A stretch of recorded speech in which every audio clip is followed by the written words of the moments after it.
felt like I had felt my husband. I'm talking to one person. We're not even locked down, and I'm only talking to you. Like, a lot of us are first generation, and on top of that, a lot of us don't have family that support us in the mental health area or have people to talk to.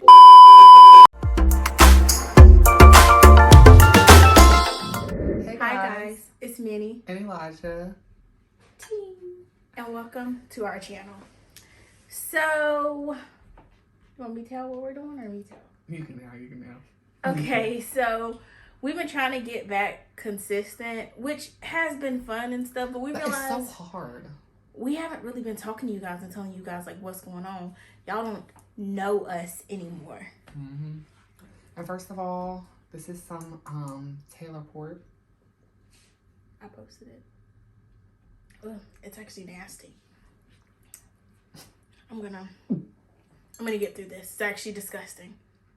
But so we just wanted to like sit down and talk to you guys and give you guys like an update on who we are, what our life, how our life's been going. Because y'all missed so much when we don't. Why we've been so horrible for the past 4 years. Everything we've been posting has literally been from like March. Or before March. Well, actually, no, except for my vlog that I just posted. But right now we're just getting I'm burning. I'm burning. I feel it. But we just wanted to let's Chitchat. talk. Talk about the future. Ladies and gentlemen. Talk about the future of our channel. Let's start here. What has happened for you recently? So I've been through a few heartbreaks, Girl, that's not I where we were graduated college. That's what we were getting at. We wasn't getting to that other fucking shit. Oh, we're gonna get to that later. We're gonna get to that later. So me and Elijah we recently just graduated college. Well, cheers to that.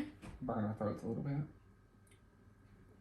So, this is some strong mess. Like, back to what I was saying. So I graduated with a bachelor's in biology. And my bachelor's is in psychology. And Elijah actually started his master's program. Yeah. And Minnie started her second bachelor's degree. So we're really on the roll. Yeah, in life. Very busy. Not with YouTube, but we're getting there. Yeah. Okay.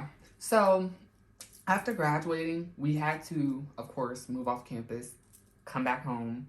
And if y'all don't know, we live in a small town. There's really nothing here. Like, we barely have a mall. We don't have any fun activities we can go out and do. So it's so hard. We don't even have 40,000 people. You know that song by J. Cole that's like, I'm come from a small town, but I got bigger dreams? Story of my life. Yeah, so it's hard to even get out and vlog without having to drive 45 minutes. There's just nothing to do here. Yeah. Where did we leave off? Small town, not a lot of content. So we obviously have to go out of our way for content. So it's been a lot harder. What time is it? Anyways, so it's harder for us to get content, but we wanted to start being more consistent. And we ain't been perfect. We've been trying, but it's really hard. And also, I've been feeling like I get burnt out so easily. That's why I've been trying to like stockpile. But let's tell y'all a little bit about the foreseeable future. So, what are you going to school for your master's program for? Marriage and family therapy. What is your second degree in? So, my second degree is in psychology. And no, I do not know what I want to be right now. So, don't be asking me that. Y'all, but although we have nothing to do in our town, we've been really trying to come up with like a lot of different ideas. Something that I want a business, but I just don't know what to do. I was talking about for our channel. Oh. Yes, for our channel. So we actually have some, what I feel like is great content coming. Let me start here. So when we started me and Elijah from the beginning, me and Elijah was like 16, 17. So and we were so nervous that we didn't promote it anywhere. We didn't tell anybody. Well, we tried to tell our family, but they don't really listen. But we want to be vulnerable with y'all. We want y'all to understand, to watch us grow with age, which I really haven't been able to do because we wasn't vulnerable with y'all. But this video is here to let y'all know, like, we are grown. We're, like, real adults and stuff like that. And we just want to get into a little bit of things. Y'all, I drank my first cup of this Taylor port, and it really got me, like... feeling it. Thinking about stuff. Now I'm like... So, let's talk about our experiences this last few years in colleges. So, I've graduated and everything now. I actually didn't make not one friend in college. I'm extremely introverted. So, I pretty much had no social life. Y'all, I had a good time in school. It's so sad being back now. But, like... Oh, I had a good time. I just ain't had no friends. Now in time, though, it's really just, like, going downhill. Because, like, it's really over. Like, never going back to school. I'm like, happy that it's over. I'm the work part, of course. But, like, just the being away and just having your own time and being able to look like...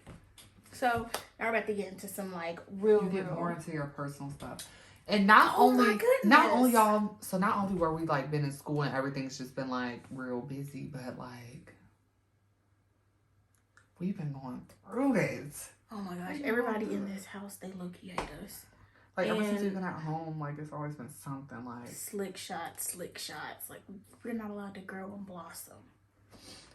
Yeah, we can't do anything. But so draining. So while I was in college and being so self-isolated, because I was very introverted, which I don't recommend anybody to do, join clubs, talk to random people you never talked with before. Even if you feel like you're forcing some, keep inviting people out to lunch with you. Eventually y'all will create a friendship. But I actually I'm a Christian girl, but I became very spiritual over the few years that I was in school. Like I'm very like one with the earth type mess, like go touch some grass. So, y'all got a scoop of where we've been. Y'all got updates. We got puppies. Oh my goodness. Well, puppies like the best thing that ever happened. We'll make an introduction video of them. But yes, we do have puppies. Y'all seen Maui and Stormy land on the floor in our other vlog, one of the other vlogs. But yeah, we got puppies. That's a big part. We only had them for about a year. They're a year old now. They are our kids, literally. We dress them. We just take such good care of them. Work with us. We're looking for a puppy vacation right now. Yeah. So that's an update. So we graduated. We got puppies. We've been hated in our household. Future goals for the channel. Let's go ahead and get into that first. I just want more engagement. Like, I want to be here with y'all. And like I want y'all to know me. We're grown now, so it's like we were kind of stuck into like what we were already doing, but like we had also came to the conclusion like y'all grow too, so y'all grew with us. And a lot of the people that we had, they were younger at that time, but like we're seeing people like that are graduating that were younger, and we're like, oh my god. We just want to give y'all a more vulnerable side of us. Like, we want to be able to post more authentic things. Not saying anything that we posted in the past wasn't authentic, but it was always like, okay, I'm vlogging, I'm about to cut the camera on typeness. Like, we want to be in the moment. Let it be natural. So that also brings to this.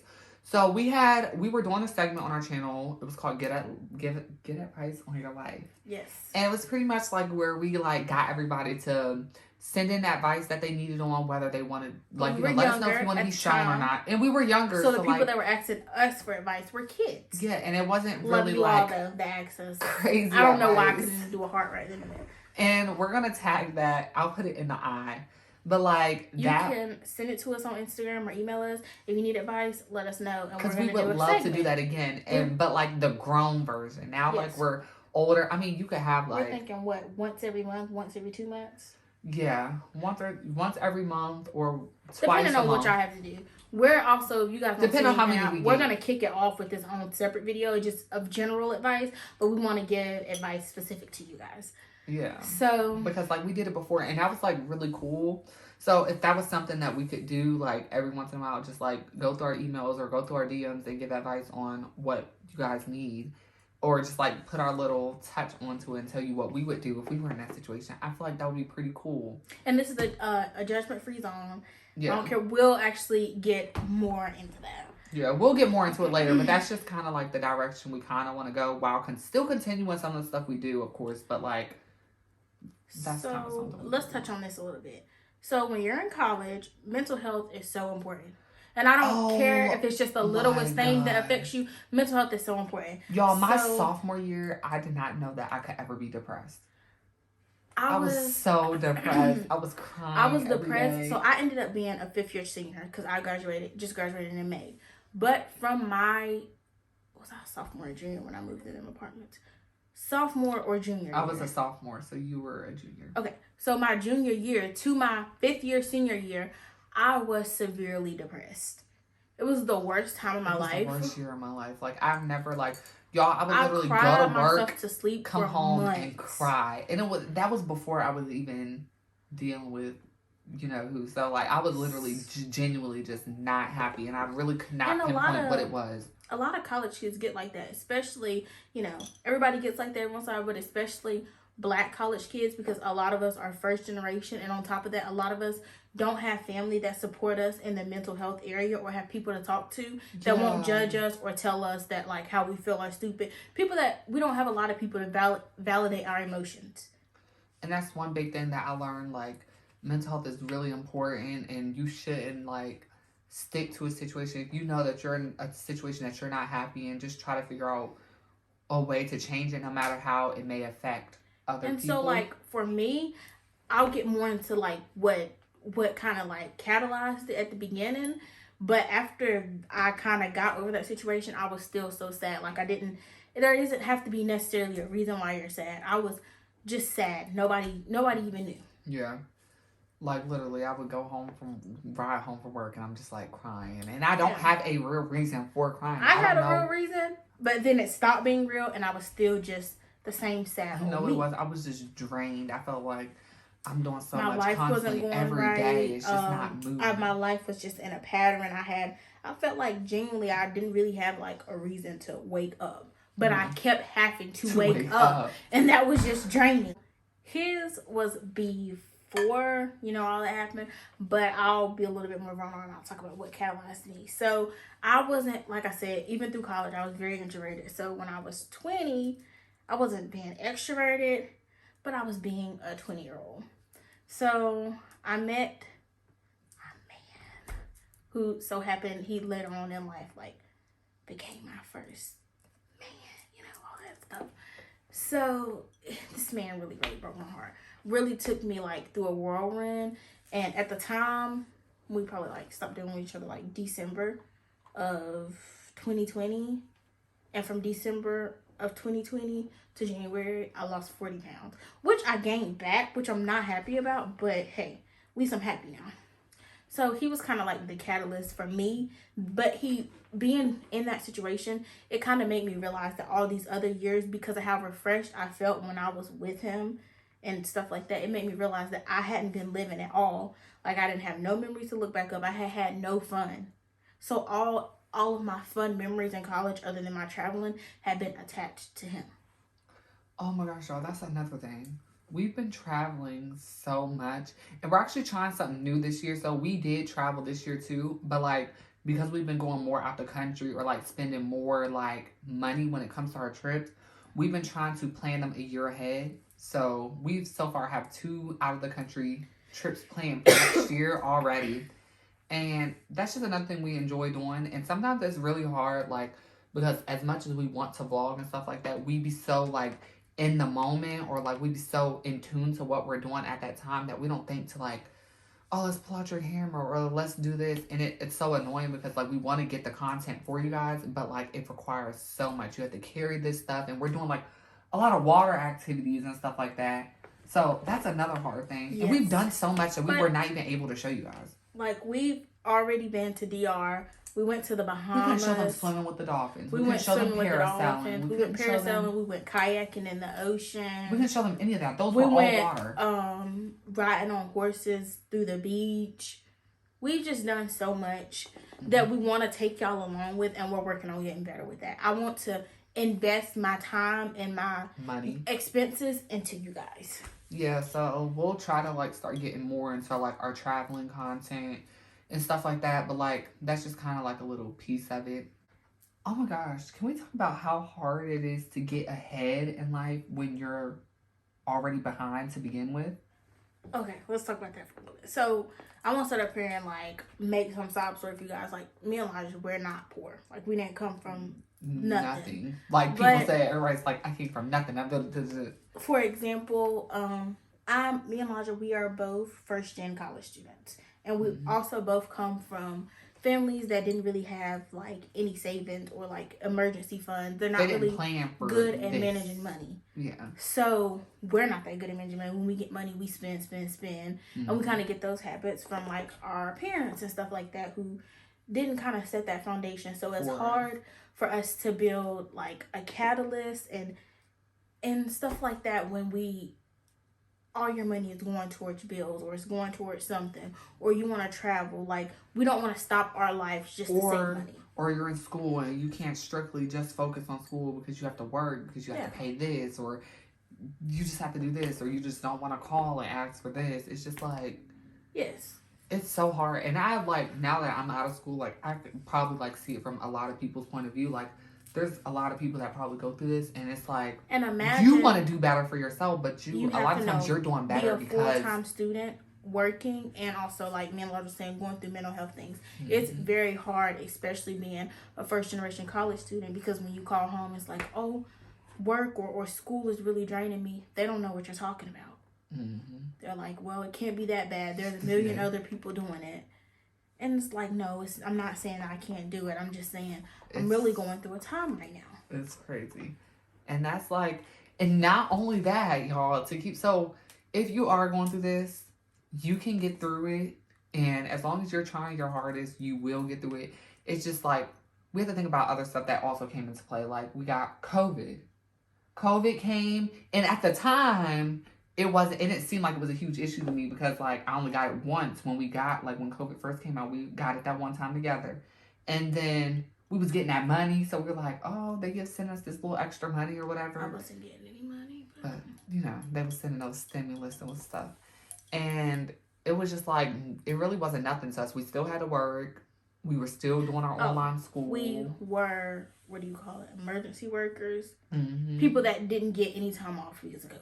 Yeah. So, but really, like, now in time, COVID really came and fucked shit up, because, like, we've been talking a lot about, like, how you could graduate college and you can go get a job, and it's still, like, really hard for us to live out in society, or, like... Even with good paying jobs, because everything is just, rent is high, increase. Everything is high. It's like, it's not built for us, like... It's not built for people that come from lower incomes or mid-range incomes to succeed. It's like specifically built for like the rich to get richer. And yes, I know, like, everybody has an opportunity, but the people that do go from poor to rich, that is not something like you can dream to build. That's an anomaly. Like, that's not something that's happening every day. Yeah. So for America to keep pushing this narrative, like all you have to do is work hard and you'll be rich, that's not realistic. Not in what sense? Because name me some degrees where the jobs that you work are multi-million-dollar jobs. Other than entertainment business. Yeah. Oh, wait. Rent is increasing. Car prices are increasing. Groceries are increasing. But our salaries are not. Yeah. And that's a problem. On top of all of this and this and that, so like I said, college and stuff, it caused me to be like, I'm very, very grounded within myself. So after it's so nasty, y'all. All that is so nasty, but it really gets you like into some things for real. After all of that, like that depression spell and all that other stuff, I became more grounded within myself. But when I tell y'all, other than this man, which is like my first or whatever, I just cannot stand the thought of dating. Like, y'all really give me the ick. Yes. And I don't care to try to fix it. Because the thought that I could run into that again, it's heinous. It's so scary. And that's just like on top of that. So I got over like the depression stage that I got to my sophomore year. That summer I took that time, and from then on, like, I felt like I was fine. I was happy. I was going out. I was just like the happiest I've ever been. Like, I still had to work and stuff like that, but it wasn't bothering me. And then the dating world came. So it's like, if it's not one thing, it's another. Like, so I got approached, And I felt like, okay, like, this has came to me, like, ooh, now I got me a man, like, you know. And it was, like, the best time of life. I was going out every day. Like, I couldn't wait to get off of work to go see my man. Like, he was at my house waiting for me already when I got home from work. And then it turned out to be bad. So it was just, like, another thing. Like, dang. And then I'm just going to be completely, like, transparent about the whole situation. So my main problem was that once somebody does you dirty and y'all are done with it, just don't even keep going back and entertaining it. Just because you love somebody. Part. So in my head, I was in love. Like, I love this man. I still, to this day, have love for this man. I'm still in love with you. Like, if this man was to text me right now. No, I'm just kidding. No, I'm so serious. If he was, and that's just how you should not. I kept going back thinking that he was going to change. He never changed, y'all. We're in 2023, and the nigga's still the motherfucking same. And I feel like I spent so much time trying to get him to understand where I was coming from. So he never wanted to understand where I was coming from. So I told everybody. So I met him in November of 2020, and I told everybody that I stopped talking to him in March of 2021. Y'all, I've been with the nigga the whole fucking time, and he's still the same. He's horrible. So we're on the outs right now, luckily. And I hope we're going to continue to be on the outs. But, like, you can't help who you love. And no, it ain't what y'all think. And it wasn't, like, no, like, cheating scandal or something. He was not attentive to me. My gosh. So, that's another thing we're going to touch on. So, we both were going through, like, breakups at the same time. Like, I'm literally calling me and I'm like, I don't understand why he's doing this. Like, why he's acting like this. Everything was so fine. I felt like I did everything so right. So, what I'm used to is talking to people where it's just like, you're here one moment, you're gone the next. And I don't care because it was nothing that serious. Yeah, I already know that. You're here and you're gone. But this one person that comes in and is so different from everybody else. He push up on you, take you out, do all these nice stuff. Check on you, calling you beautiful, calling you every day, making sure you're good. And making me feel things that I've never felt before. Like, usually I'm so easy if you guys see this, because he knows who he is, but anybody else I've talked to or whatever, I'm sorry. You guys are amazing people. I wish y'all the best. But I did not have feelings for y'all, and I did not care about y'all. Like, when y'all was walking out on me or I was walking out on y'all, I did not care. It did not faze me. It did not faze me. I'm really, like, a lover for real, because everybody I talk to, I feel like I have feelings for that person at that time. But, like I said, I've never experienced the emotions that I felt with that person. So that taught me. I know a little bit about discernment. So I knew that when I was talking to these people, even though I liked him, I knew I wasn't feeling love for you. Yeah. So I was able to because I didn't care. But if you were gone, saying you thought that you had feelings for them, you wasn't able to appreciate. So then when you met that one person, and you felt and you knew you felt you was in love with them. When you love somebody and you feel you're in love with somebody, that's different than thinking that you have feelings for somebody. Mm-hmm. Because, like, for example, I talked to this dude for like 3 months. Yeah, he was cute, he was nice, but ultimately in my head, I knew when my man was to return, I was to return to my man. But you know, clearly that's wrong. Don't do that. That's wrong.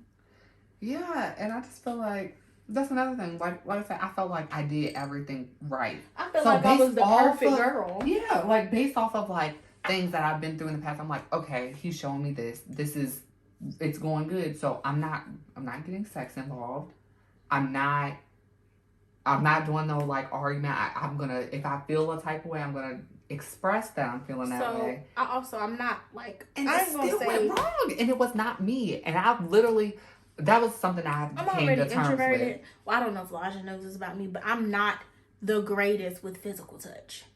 So like, I never knew that I could feel those things for somebody else until I met him. Mm-hmm. So, with that being said, it was just very, very draining, and he just never got it right. Still to this day, I wish this man could get it right, but you can't. Sorry. Yeah, and I'm like I said, was doing everything right. I just felt like, okay, like it's gonna be. I didn't feel like I was gonna ever have to get back into this dating world ever again. And now I felt like I had felt my husband. Mm-hmm. And when I got out of it, like y'all, like when that's the first person that you actually take serious, and this person is actually taking you serious, and you actually really catch feelings for this person, and then it's like doesn't work out, y'all, I'm afraid of dating now. Like, I will not get out there because I just can't take y'all serious. In our generation, everybody wants one thing, and you're not getting that from. And it ain't even about the one thing. So even without, but like, think about it, really, Minnie. So sorry to cut you off, but like, that's literally one thing about us. So we're not the people like in our generation. People can go out and meet somebody and like go have sex with them that night and stuff like that. But us, like, we really have to like feel something for this person, or like we really have to, and that's. Even not probably, you're probably still not going to get nothing because you don't even make it as far as you don't make it that far to get it. But like, yeah, and I just feel like, oh, why can't I be like the person that like wants to get out and just freaking just talk to this person, talk to this person, talk to this person? I'm talking to one person. We're not even locked down, and I'm only talking to you. Like, I'm not talking to nobody. I don't have time to talk to multiple people. I don't. And this man fell on the outs. It's hard for me to imagine or to deal with anybody else because I don't see myself being a part of y'all life and I don't see y'all being a part of my life. Like, it's like trying to make a puzzle piece fit that don't fit. Like, you don't fit here. He fits here. So I need to find me a new man that fits. And then it's like, so I try, that's another thing. So when this got over, I can like make it known, like, girl, I got cheated on. But like, I was still dealing with him, even knowing like what he was doing. I was still. So I'm the type of person like if you would have asked Minnie before Minnie ever met this dude and caught feelings for him, I'm like, man, you leave him. Cool.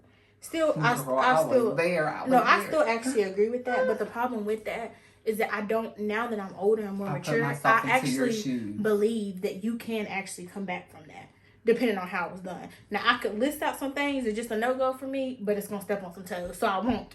Because like, think about it like this. So you're with this person. This person cheats on, like, y'all are doing fine. This person cheats on you. You wake up, you find out about it. It's like, I feel like it's impossible for the love to just leave just like that. And it's like, and you're forced. It's about knowing yourself. Yeah, you're knowing yourself first, but you're forced to like, oh my gosh, like, I gotta be done with it, or I gotta be over with it. Like, I don't even want to get into that too much. I personally believe, I ain't telling you to stay, but like, if you really feel like I can't get over this person, whatever, maybe you'll be all right. It's gonna hurt, but go back and once he do it again, it's gonna be hard. You're gonna just start to hate him. Because at first, like, I've been like, that was me. Like, I was going on. I was just like, you do this, like, bitch, I'm fucking gone. That is what it is. But like, and the thing about it was so hard for me. And I was like, I was asking myself, I was like, what is wrong with you? Like, why? I thought I was losing my pizzazz when I couldn't leave him alone. But it's not that I was losing my pizzazz. It was that I loved you. And I was being stupid. You can ask anybody. When it comes to like me and dating, what is one thing that I'm bad about when it comes to dating? Oh, I'm not bad at anything. Anyways, I'm bad about like leave you where I left you, where I found you. Like, if a man goes like a long time without talking to me, and then he tries to like come back like nothing happened, okay, cool. You can come back, and you'll be left right there. But not with my man though. That's besides the point. Even now to this day, there's like literally stuff that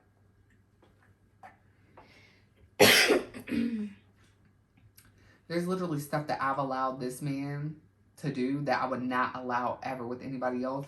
And I guess it's because like I found that one person. And I have some pet peeves with dating. So and then it's stuff that I'm not saying that. As much as you want to change this person, you can't. I'm not saying that my household is toxic or anything, but when you start dating, you start realizing things that you like, things that you have seen and stuff like that, and it becomes like your standard. So if you want to be, not saying that me and Elijah, we don't have low standards by any means, but when you go out into the dating world and the things that you see, you never want to be like that. Like for me, going out in the dating world, I knew like I didn't want a man to put his hands on me. I didn't want a man to call me out my name. I didn't want a man to raise his voice at me. I knew I wanted a man that you needed to have a job. I don't want a 50-50 warrior. So it's either you're in school, and if you're not in school, I understand school is not for everybody. But if you were in a school, you needed to be in a fucking warehouse or something. And I needed a man that understood my values. Like if you are a man and you're a 50-50 warrior, probably not. We're probably not going to work out. I ain't saying you got to be 100% to my 0, but if I'm taking care of the house, taking care of the kids, we're not going 50-50. It's more like 75-25 because I'm doing everything and splitting the bills with you. you gotta pay more bills than me. I'm sorry, love. I'm sorry. And honestly, y'all, okay. So if you made it this far, go ahead and subscribe. But like a second thing, because I'm a little tipsy. Like I really am tipsy. But like the second thing I want to ask, so how do you guys feel about 50-50 relationships?